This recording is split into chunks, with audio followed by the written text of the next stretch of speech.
Mechanic agency দ্বারা নিযুক্ত কর্মীদের 1066 মেমো নম্বরের আওতায় আনতে হবে। চেয়েছি আপনার আমাদের আধিকারিকদের কাছে, কিন্তু আমরা কোনো সদুত্তর পাইনি যে এদের কি হচ্ছে, কন্ডাক্টর মেকানিক এজেন্সি দ্বারা নিযুক্ত কর্মীদের কী হচ্ছে সেই বিষয়ে কোনো সদুত্তর এখন পর্যন্ত পাইনি। সেই জন্যই আমরা আজকে 3 দিন ধরে প্রতিটা ডিপোতে অবস্থান হচ্ছে।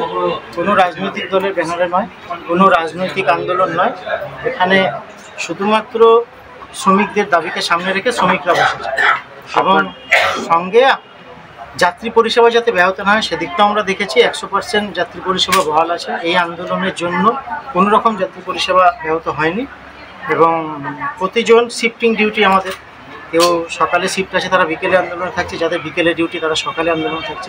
এইভাবেই চলছে। আমাদের দাবি একটাই যে সরকার যখন ড্রাইভারদের দিয়েছে তার মানে সরকারের সদস্য আছে, কেন আধিকারিকরা সেই বিষয়টা কন্ট্রাক্টর মেকানিকের বিষয়টা বলছেন? এটাই আমাদের আধিকারিকদের কাছে ক্লিয়ার, মানে আমরা ক্লারিফিকেশনটা চাইছি। আচ্ছা, আপনাদের মূল বিষয় হচ্ছে যে যারা অস্থায়ী চালক আছে তারা টাকা কিছু সংখ্যক তারা বেতন বৃদ্ধি হলেও বাকি যারা কর্মী রয়েছেন তাদের বেতন বৃদ্ধি হয়নি এখনো। কিছু সংখ্যক না, বেশ ভালো রকমই বেতন। হ্যাঁ, তাদের এবং বাকি যারা আছে তাদের মেকানিক বা অন্য যারা কর্মী রয়েছে যারা আছে, হ্যাঁ, তাদের অন্যান্য বাসের সাথে যুক্ত যারা কর্মী রয়েছেন তাদের বেতন বৃদ্ধি হয়নি। তার সেই বেতন বৃদ্ধির দাবিতেই আপনারা আজকে আন্দোলনে অবস্থান বিক্ষোভে বসেছেন, তাই তো?